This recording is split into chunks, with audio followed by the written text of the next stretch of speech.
Hello दोस्तों, स्वागत है आपका हमारे आज के एक और नई वीडियो में। तो आज की हम इस वीडियो में पढ़ने वाले हम एलसीएम और एचसीएफ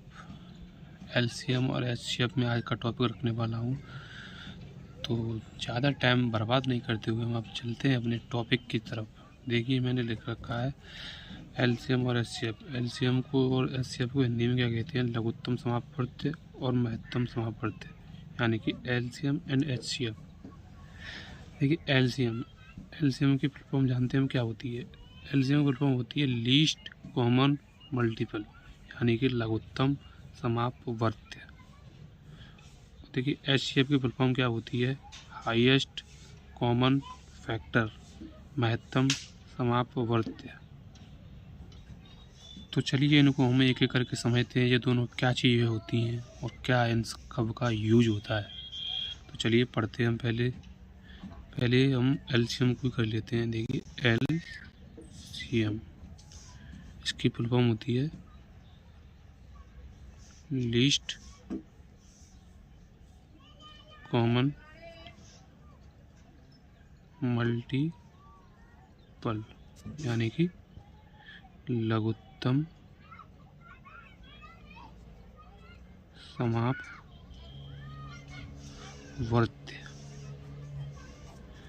देखिए, इसका कुछ नहीं है, इस फुल फॉर्म में ही सब कुछ छुपा हुआ है इसका। अब देखिए क्या छुपा हुआ है। लिस्ट माने क्या होता है? सबसे छोटा, सबसे छोटा। कॉमन माने, यानी कि कॉमन तो कॉमन होता है, यानी समान। मल्टीपल माने गुणज।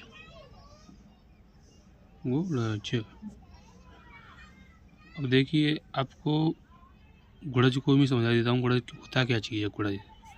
तो चलिए पहले हम गुणज को ही समझ लेते हैं। गुणज, क्योंकि आगे मैं आपको एचसीएफ कराऊंगा तो वहाँ उसकी एक फैक्टर आता है। गुणज और फैक्टर में आप कंफ्यूज हो जाएंगे, इसलिए मैं आपको पहले गुणज ही बता दे रहा हूँ। गुणज होता क्या है? गुणज यानी कि मल्टीपल गुणज। अब देखिए गुणज क्या होता है। जैसे कि मैं कोई संख्या लेता हूँ, जैसे कि मैंने लिया 3। अब मुझको इस 3 के गुणज निकालने हैं, तो मैं गुणज कैसे निकालूंगा? गुणज देखिए क्या होते हैं। गुणज यानी कि पहला हो जाएगा हमारा 3, 6, 9, 12, ऐसे ही चलते रहेंगे और अंत तक। तो ये तो हमारे गुणज होते हैं, यानी कि उससे बड़े हों सब या उसके बराबर हो तो वो गुणज होगा। जैसे कि ये में लिखा है 3, 6, 9, 12, यानी कि इस संख्या से सब कट जाए, वही होता है। जैसे कि पहाड़ा होता है ना, वही है, सिंपल है। जैसे कि मैं अगली संख्या लेता हूँ 6। इसके क्या होते हैं? जैसे पहला तो हो जाएगा हमारा 6 और हो जाएगा 12, 18, 24, 30, ऐसे ये भी अनंत तक चलता रहेगा। एक और बताता हूँ मैं आपको। जैसे कि मैं लेता हूँ अब n, तो इसका हो जाएगा n, 2n, 3n, n, ऐसे डैश ये भी अनंत तक चलता जाएगा। तो मैं कह सकता हूँ n के मल्टीपल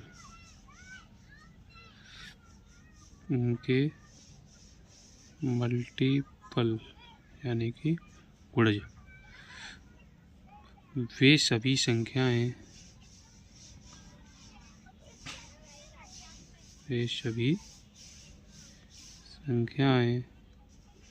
जो n से विभाजित हो जाएं, n से विभाजित हो जाएं। और देखिए, यही मैंने आपको बताया था। अब इसमें एक और होता है जो कन्फ्यूजन पैदा करता है, मैं उसे भी यहीं बता दे रहा हूँ। होता है फैक्टर,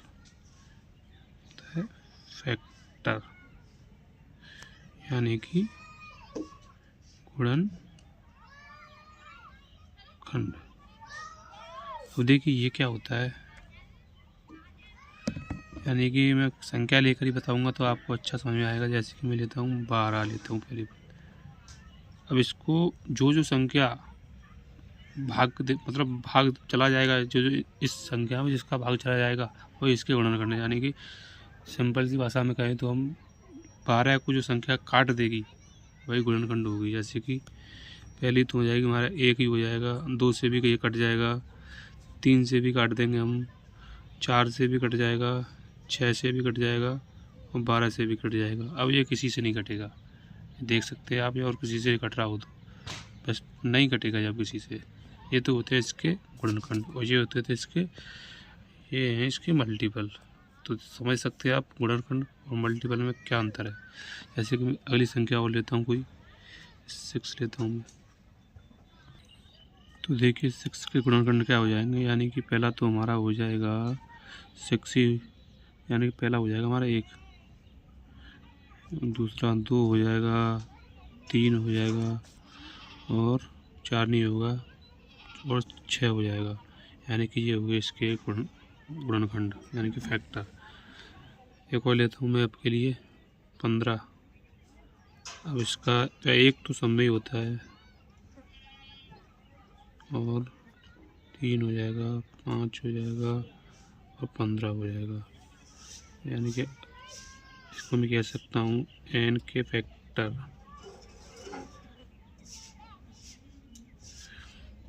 वे सभी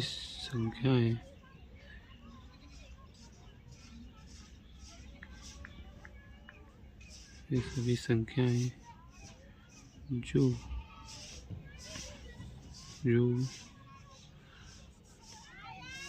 n को पूर्णतः विभाजित कर दे, विभाजित कर दे।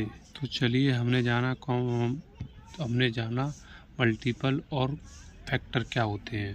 तो चलते हैं अपने वही टॉपिक पर, यानी कि एलसीएम पर। एलसीएम यानी कि एलसीएम, लीस्ट कॉमन फैक्टर। यानी देखिए मैं अब आपको डायरेक्ट एलसीएम निकालना सिखाऊंगा। जैसे कि मैं लेता हूँ, कोई संख्या लेता हूँ 8 और एक और लेता हूँ 12। तो इनके हम मल्टीपल निकालेंगे, यानी माफ़ कीजिएगा, ये हमने यहाँ फैक्टर कर दिया है, यहाँ पर मल्टीपल होगा, मल्टीपल। हम डायरेक्ट इनके अब मल्टीपल निकालेंगे। मल्टीपल का निकालते हैं, मैंने आपको अभी सिखाया हूँ। मल्टीपल यानी कि इसी के गुणज होना चाहिए कोई। तो चलिए निकालते हैं हम गुणजों को। यानी कि पहला तो हमारा हो जाएगा 8, दूसरा 16, 24, 32, 40, 48, 56, 64 और ऐसे ही चलता जाएगा आगे। 12 का निकालते हैं। पहला 12, दूसरा 24, 36, 48, 60, 72, 84 और यही भी आगे तक चलता जाएगा। अब इन काम को लगाना है एलसीएम। एलसीएम किस निकालते हैं? इन दोनों में जो संख्या हमारी कॉमन होगी वही हमारा एलसीएम होगी। अब देखिए कॉमन क्या क्या मिल रहा है इसमें हमको, यानी कि हम कॉमन ढूंढते हैं। एलसीएम माने सबसे छोटा कॉमन, यानी कि समान कॉमन। देखिए एक तो हमें ये मिल रहा है 24 और कुछ मिल रहा है। देखिए हाँ एक चीज़ और मिल रही है, ये मिल रहा है 48, देख सकते हैं आप। अब यहाँ पर 2 आ रहे हैं। अब यहाँ पे कौन सा लेंगे हम ये पता करेंगे। अभी एक तो 24 आ गया, एक तो 48 आ गया। हम आपको बताते आ रहे हैं, यानी कि लिस्ट, यानी कि सबसे छोटा। इनमें छोटा कौन सा है? छोटा इसमें 24, तो इसको हम 24 लेंगे, तो ये हो जाएगा इसका आंसर। तो अब चलते हैं अपने क्वेश्चनों की तरफ। क्वेश्चनों पे बाद में चलेंगे, पहले आपको मैं कुछ उदाहरणों को करा दे रहा हूँ, तो इससे आपको और समझ में आ जाएगा। तो चलिए पहला उदाहरण लेते हैं हम कोई। ये तो हो गया, ये सब निकालते हैं हम। क्वेश्चन आएगा, कैसे आएगा क्वेश्चन पूछेगा, यानी कि कोई संख्या देगा आपको, यानी कि एग्जाम्पल यानी कोई संख्या देगा 18, 24 और 36 का लघुत्तम समापवर्त्य ज्ञात करें। क्वेश्चन इस तरह से आएगा। और देखो इसको करना कैसे है। देखिए ऐसे लिखेंगे इसको, पहले तो 18, 24, 36, वही अपनी बचपन वाली विधि। बचपन में कैसे करते थे, इसको 2 से काटेंगे पहले, 2 से जाएगा 9 बार, ये जाएगा 12 बार, ये जाएगा 18 बार। ये 2 से नहीं जाएगा, 2 चौको 8 नहीं जाएगा, 2 जाएगा 2 छक्के 12, ये जाएगा 2 नंग 18, 2 से चला जाएगा, फिर 2 से जाएगा, ये तो जाएगा नहीं, ये जाएगा 2 तिया 6, ये भी नहीं जाएगा। अब जाएगा 3 से, 3 से काटेंगे, 3 त्रिके 9, 3 एकम 3, और ये हो जाएगा 3 त्रिके 9। फिर देखिए 3 से जाएगा, 3 एकम 3, 3 ये तो हो गया एक ही, 3 एकम 3।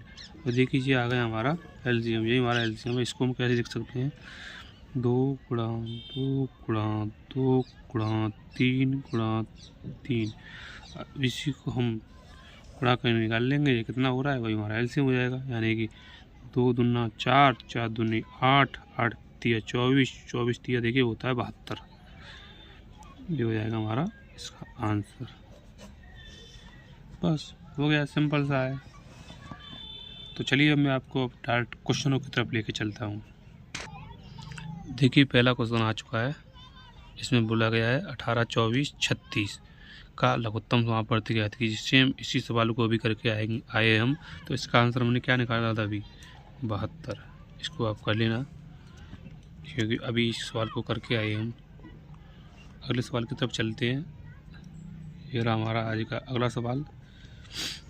क्या बोला है, 120, 240 और 480 का लघुत्तम समापवर्ती ज्ञात कीजिए। कुछ नहीं है, सवाल को जैसा बोला है तैसा करते चलो। हमने क्या बोला था, पहले 120, 240 और 480 को इस तरह लिखिए।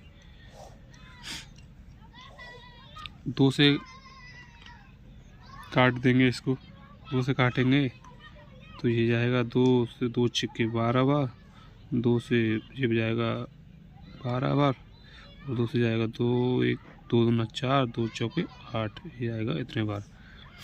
ठीक है, फिर 2 से जाएगा, 2 से काटे जाएंगे, ये जाएगा 2 तिया 6, 2 छक्के 12 बार, ये जाएगा 2 एकम 2 दूना 4। ठीक है, 2 से फिर जाएगा, 2 से काटेंगे, ये जाएगा 15 दूनी 30, यानी कि ये जाएगा 15 बार, ये जाएगा 2 तिया 6 बार, ये जाएगा 2 छक्के 12 बार। 2 से फिर चला जाएगा, 2 से काटेंगे, ये तो 15 ही रहेगा, 2 से ये 15 हो जाएगा, 15 दूनी 30, और 2 से काटेंगे 2 तिया 6। देखिए फिर ये 2 से चला जाएगा, 2 से काटेंगे, ये 15 रहेगा, ये भी 15 रहेगा, और 2 से काटेंगे 15 दूनी 30, ये भी 15 हो जाएगा। अब देखिए इसको काट देंगे अब 3 से, क्योंकि 3 पंजे 15, 3 पंजे 15 और 3 पंजे 15। अब काट देंगे इसको 5 से, 5 एकम 5, 5 एकम 5, 5 एकम 5। और देखिए इसी को हम गुणा करके लिख देंगे अपने सवाल में। ये जो आया है ना हमारा इसका, इसको लिख देंगे। कैसे लिखेंगे इसको, 2 गुणा 2 गुणा 2 गुणा 2 गुणा 2 गुणा 3 गुणा 5, 1 2 3 4 5 बार 2 2 5 बार 2। तो करते हैं इसको, जैसे कि इस तरह से करता हूँ मैं। 5 तिया 15, दूनी 30, दूनी 60, दूनी 120, दूनी 240, दूनी 480। ये हो जाएगा इसका राइट आंसर। तो चलिए आगे चलते हैं अगले नेक्स्ट क्वेश्चन पर। तो ये रहा आज का हमारा नेक्स्ट क्वेश्चन। इसमें क्या कहा है, 6 और 10 का लघुत्तम समापवर्ती क्या है। कुछ नहीं है, सिंपल है। अभी जैसे हम सवालों को करते आ रहे हैं सेम वैसा ही सवाल है। तो चलिए करते हैं। यहाँ पे लिखते हैं हम 6 110 का एलसीएम। ठीक है, 2 से काटेंगे, 2 तिया ये हो जाएगा 6, ये हो जाएगा 2 पंच 10, 2 पंच 10। अब देखिए 3 से चला जाएगा, नहीं जाएगा। 3 से काटते हैं, 3 से काटेंगे, 3 एकम 3, ये तो जाएगा ही नहीं। अभी डायरेक्ट 55 से ही काट देते हैं डायरेक्ट। ये तो 1 हो गया, ये भी 1 हो जाएगा। तो इसी को हम लिख लेते हैं अपने गुणा के फॉर्मेट में। तो इसको लिखते हैं हम यहाँ पे 2 गुणा 3 गुणा 55। तो ये हो जाएगा 2 3 6। 6 का गुणा जब हम 55 में करेंगे तो ये क्या आएगा हमारा 6 पंजे 30, हासिल लगा 3, 6 पंजे 30 और 3 33। ये आएगा इसका 330। इसका होगा राइट आंसर। कौन सा ऑप्शन हो जाएगा इसमें? Option number A. तो देखिए आज का हमारा अगला नेक्स्ट क्वेश्चन आ चुका है। क्वेश्चन में क्या कहा है? 97, 57 और 93 का लघुत्तम समापवर्ती क्या होगा? कुछ नहीं है, इसको भी हम उसी सवाल की तरह करते हैं। यहाँ पे करता हूँ मैं इस सवाल को 57 और 93। देखिए हम उसको 2 से चला जाएगा, 2 से तो जाएगा नहीं क्योंकि विषम संख्याएँ हैं। 2 से काटेंगे, 3 से देखते हैं, 3 से चलाएगा, 3 1957, 3 से चला जाएगा, 3 से जाएगा, 3 एकम 3, 2 बचेगा, 3 निम 27। 3 से काटेंगे, 3 त्रिके 9 और 3 एकम 3। अब देखिए दोनों अभाज्य संख्याएं हो चुकी हैं तो इन्हीं का मल्टीपल आ जाएगा, यानी कि एक बार जाएगा 19 से, 19 एकम 19, एक बार 31। अब एक बार 31 से दे देंगे हम 1 1। अब इसी को हम गुणा करके लिख लेंगे तो यह आ जाएगा हमारा 3 गुणा 19 गुणा 31। तो यह आ जाएगा 19 3 57 गुणा 31। इसका गुणा करेंगे तो हम आएगा 57 गुणा 31। तो यह आएगा 57 57, 7 21 और असला के 2, 5 15 और 2, 3 5 15 और 2 17।